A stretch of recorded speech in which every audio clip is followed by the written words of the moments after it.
Everyone, तो इस chapter में मतलब कि जो हमने एल्काइंस का चैप्टर स्टार्ट किया था, जो हमारे पास जो सेकंड मेथड ऑफ प्रिपरेशन है वो है आपका कोल्ब्स इलेक्ट्रोलाइटिक मेथड।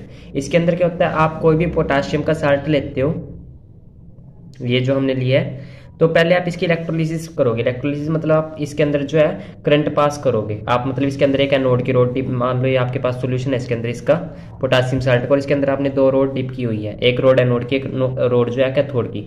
जैसे आप इसके अंदर इलेक्ट्रोलिसिस करोगे, करंट पास करोगे, तो क्या होगा, जो ये है ना, ये आयंस में ब्रेक हो जाएगा। मतलब कि आपको पता है कि पोटाशियम उसके ऊपर पॉजिटिव चार्ज आएगा और बाकी जितना भी है उस सारे के ऊपर कितना आएगा, नेगेटिव चार्ज। इस तरह इसमें के ऊपर पॉजिटिव और ओ के ऊपर नेगेटिव। अब जैसे ये आयंस यहाँ ब्रेक होने स्टार्ट हो जाएंगे सॉल्यूशन के अंदर, नेगेटिव पॉजिटिव, तो जो रोड दो आपने लगाई होंगी, मतलब एक रोड एनोड की होगी, एक रोड कैथोड की होगी, ठीक है, जिसके थ्रू आप करंट पास कर रहे होंगे।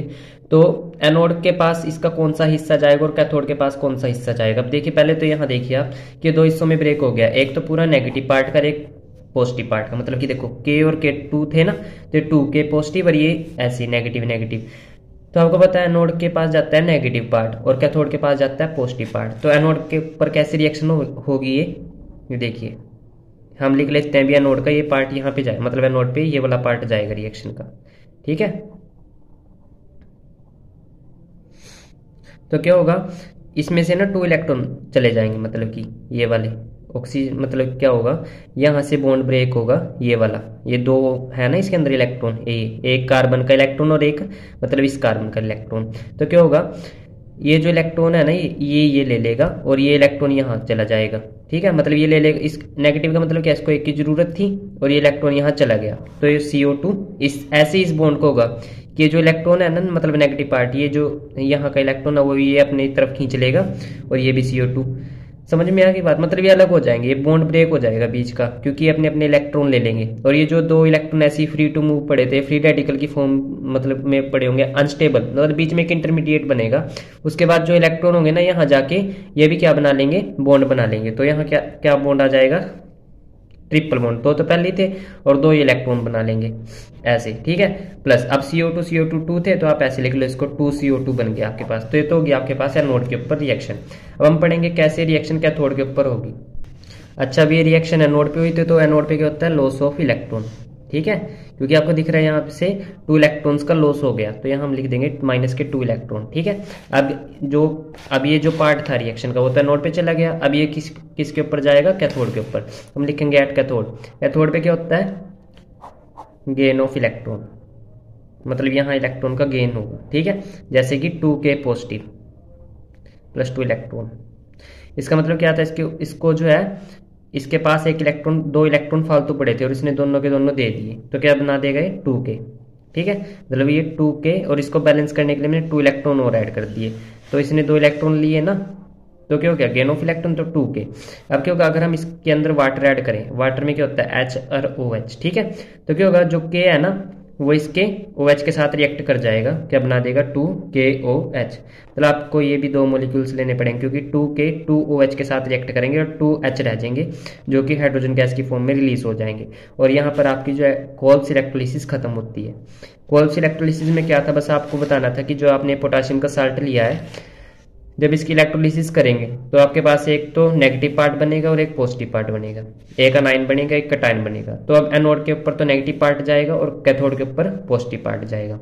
एनोड के ऊपर जैसी ये चीज जाएगी, मतलब जैसे ये आपके पास सॉल्यूशन था कोई भी, ये इसके अंदर ये आपका पोटाशियम साल्ट था और यहाँ इसके अंदर 2 रोड डिप थी, एक रोड थी एनोड की और एक रोड थी कैथोड की, ठीक है। तो कैथोड के ऊपर आपके पास कौन सा, पोटाशियम वाला जाएगा और एनोड के ऊपर आपका कौन सा जाएगा, ये जो सा ये आपके पास बना था, ठीक है।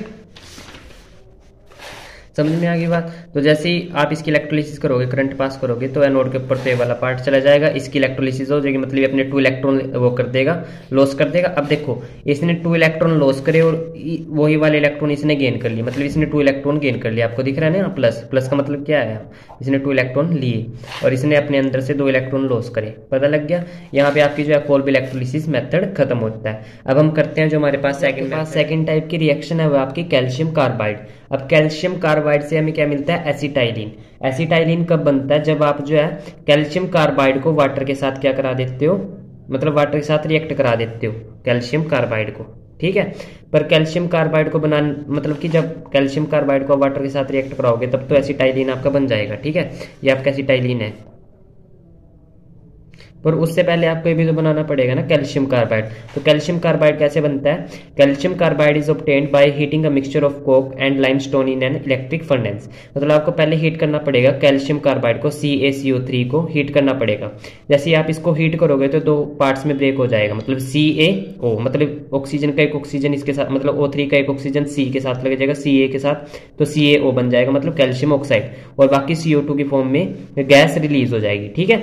उसके बाद जो ये है CaO, उसमें अगर हम 3 उसके एटम्स कार्बन के डाल दें, मतलब CaO को 3C के साथ अगर हम रिएक्ट करा दें तो क्या होगा, 3C के 2C जो होंगे वो C के साथ रिएक्ट कर देंगे, मतलब Ca के साथ 2C के रिएक्ट कर देंगे, तो बनाएंगे CaC2, मतलब कैल्शियम कार्बाइड, और जो है CO आपका रिलीज, मतलब साइड प्रोडक्ट आपका बन जाएगा।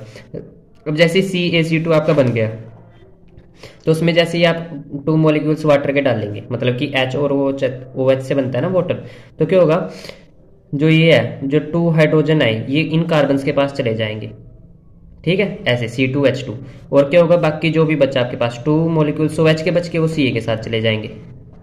अगर हम इसको ओपन करें, 2 C है और दोनों के पास एक एक H है, तो मतलब अब इन एक कार्बन टोटल 4 बॉन्ड बनाता है, तो एक बॉन्ड तो हाइड्रोजन के साथ बना लिया और एक इसके साथ, तो टोटल बीच में कितने बॉन्ड आएंगे, 3। देखो एक कार्बन के 4 बॉन्ड हो गए ना पूरे, और इस कार्बन के भी, तो ऐसे आपका एसिटाइलिन बनता है, ठीक है। इसकी आपके पास मैकेनिज्म नहीं है कि बॉन्ड कैसे ब्रेक हुए, कब क्या हुआ, आपको ऐसे ही समझनी पड़ेंगी रिएक्शंस, ठीक है। तो ये थी आपकी कैल्शियम कार्बाइड की रिएक्शन, जो कि आपके सिलेबस में और आपको पढ़नी पड़ेगी, ठीक है।